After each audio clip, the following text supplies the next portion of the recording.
हर हर महादेव साथियों, आप सभी का मेरे चैनल लव यू जिंदगी में तहे दिल से स्वागत है। आप सुन रहे हैं आशा वर्मा की लिखी हुई कहानी तेरे संग यारा का 82 भाग। पर ऐसा क्या हुआ पापा कि जो आपका फैसला इस तरह से बदल गया है? मतलब मेरी समझ में कुछ नहीं आ रहा है। कल तक आप मुझे घर में रखना तो दूर मुझसे मिलना भी जरूरी नहीं समझते थे। मम्मी आती थी पर आप कभी भी नहीं आए और आज आकर इस तरह से मुझे ले जाना चाहते हैं, बात क्या है? पलक की सिक्स सेंस से कुछ और ही कह रही थी, क्योंकि पहले मुझे इस बात का एहसास नहीं था कि मेरा फैसला गलत है, पर अब मुझे एहसास हो गया है कि मुझे मेरी बेटी पर भरोसा करना चाहिए। एक गहरी सांस छोड़ते हुए अभिनव जी बोले, उस दिन तो पापा आपको मुझ पर भरोसा नहीं था, तो फिर आज इस भरोसे की वजह? पलक ने पूछा।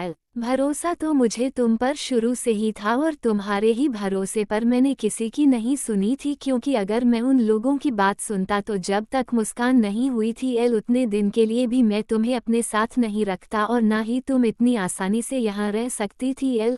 अभिनव जी बोले, बातों ही बातों में उन्होंने बहुत कुछ जता दिया था, जिसका मतलब पलक समझ रही थी। अगर अविनाश जी चाहते तो पलक का घर से बाहर एक कदम रखना मुश्किल था। यहाँ इतने दिन तक रहना तो संभव ही था, लेकिन फिर भी उसने पूछा, मतलब तुम नहीं समझ सकोगी और ना ही मैं तुम्हें समझा सकूंगा। पर इतना समझ लो कि पापा ने तुम्हें कभी छोड़ा नहीं था। बस तुम ही अपना हाथ छुड़ाकर निकल आई थी।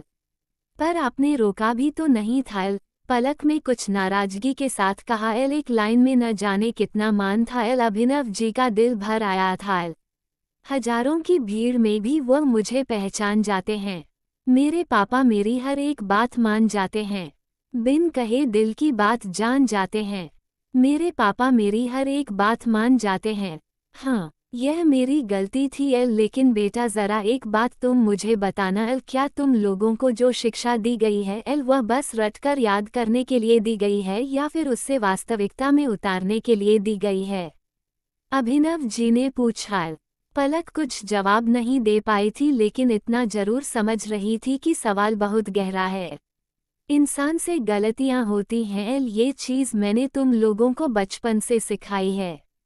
बड़े हो या छोटे सब गलती करते हैं, क्योंकि गलती करना इंसान होने की निशानी है।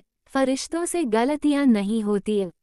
गलतियों पर रोका जाता है, टोका जाता है, उसके सही गलत पहलू बताए जाते हैं। इस तरह से हाथ छुड़ाकर भागा नहीं जाता।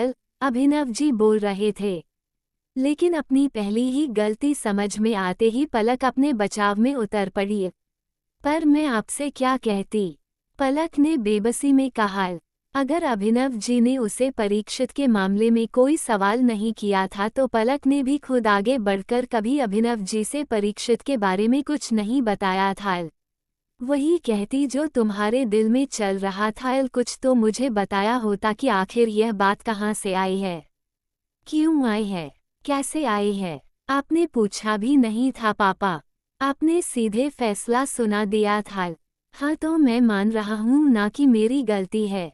दूरियां हमेशा बातों के न होने से ही बढ़ती हैं। अगर हम बात करके किसी मैटर को सुलझाए तो वहां सुलझने की गुंजाइश ज़्यादा होती है, पर इसमें भी सबसे बड़ी बात ये होती है कि अगले बंदे को भी बोलने का मौका मिलना चाहिए। सब्र और संयम से उसकी बात सुनाई चाहिए और अपनी बात कहनी चाहिए। मैंने एक तरफ की बात सुनी, एक तरफ के सबूत देखे और उसी के अनुसार अपना फैसला सुना दिया, क्योंकि दूसरा पक्ष अपना केस भी लड़ने को तैयार नहीं था। अभिनव जी एक एक करके पलक को भी इस गलती गिनवा रहे थे, क्योंकि दूसरे पक्ष को भरोसा था कि आप उसके साथ कभी भी गलत फैसला नहीं करेंगे, उसके साथ पक्षपात नहीं करेंगे। आज पलक अपना केस खुद लड़ रही थी, तो फिर आज वो विश्वास कहाँ खोया हुआ है? अभिनव जी ने पूछा। 4 सालों में बहुत कुछ बदल गया है पापा। पलक उठकर खड़ी हुई। पलक का भी कहना सही था। 4 सालों में भले ही उसने अपना घर परिवार खो दिया था, लेकिन घर परिवार से निकलकर उसने खुद पर आत्मविश्वास जरूर पाया था और इसी आत्मविश्वास के साथ आज वह अभिनव जी से बात कर रही थी। क्या इन 4 सालों में मेरा तुम्हारा रिश्ता बदल गया है? क्या इन 4 सालों में यह चीज़ बदल गई है कि तुम मेरी बेटी नहीं हो? ये बात नहीं है पापा। पलक ने तेजी से सर हिलाते हुए कहा। उसे समझ में नहीं आ रहा था कि वो कैसे अभिनव जी से अपनी बात बताएं। तो फिर कौन सी बात है? 4 सालों में इन सब चीजों से कोई चीज नहीं बदला तो ये भी तो नहीं बदला कि हमारे समाज की मानसिकता बदल गई है। मैं घर जाऊंगी तो फिर वही बात होगी, पलक ने कहा। होती है तो होने दो, वह तो तुम्हारे यहाँ होने पर भी होती है। इस समाज के पीछे पड़कर मैंने अपने घर का सुकून और अपने दिल का चैन खो दिया है। अब मैं इसे नहीं खोना चाहता। तुम चुपचाप मेरे साथ चलो। अब तुम्हारे पापा तुम्हारा साथ कभी नहीं छोड़ेंगे। इतना तुम अपने पापा पर भरोसा रखो, चाहे उनके सामने कोई भी हो। पर फिर भी पापा, पलक कुछ बोलना चाह रही थी लेकिन कभी भी अपने पापा से बहस करने की और आदत नहीं थी। उनकी कोई बात काटने की भी आज तक जरूरत नहीं महसूस हुई थी। तो चाहकर भी ऊंची आवाज में या फिर सर झटक कर बोल नहीं पा रही थी। कोई परवर नहीं पलक, अगर यह जरूरी नहीं होता तो मैं तुम्हारे पास नहीं आता। अब तुम कोई छोटी बच्ची नहीं हो बल्कि एक बेटी की माँ हो। मेरी जगह पर खुद को रख कर सोचो कि मैं किस तरह से तुम्हारे और मुस्कान के लिए परेशान हूँ।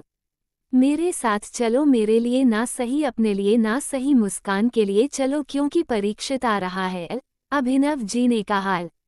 अभिनव जी की बात सुनकर पलक ने हैरान परेशान नजरों से उसकी तरफ देखा। अपने पापा पर भरोसा रखो, इस बार पापा तुम्हारे साथ कुछ गलत नहीं होने देंगे। मुस्कान को अपनी गोद में लिए हुए ही अभिनव जी ने पलक के सर पर हाथ रखते हुए कहा। परीक्षित के आने की खबर सुनकर इस एक बात के आगे सारे दलील फेल हो गए थे। अभिनव जी की बात समझकर भरी आंखों से उनकी तरफ देखते हुए पलक ने धीरे से हाँ में सर हिलाया। मंजिल दूर और सफ़र बहुत हैं, छोटी से जिंदगी में फिकर बहुत हैं। मार डालती ये दुनिया कब की हमें, लेकिन पापा आपके प्यार में असर बहुत हैं। पापा को सामने देखकर पलक कमजोर पड़ रही थी, पर वह आगे पीछे भी सोच रही थी। अब आगे क्या होगा जानने के लिए बने रहे अगले भाग तक। तब तक के लिए वीडियो को लाइक और चैनल को सब्सक्राइब करना मत भूलिएगा। फिर से यूट्यूब पर मिलते हैं अगले भाग के साथ। हर हर महादेव।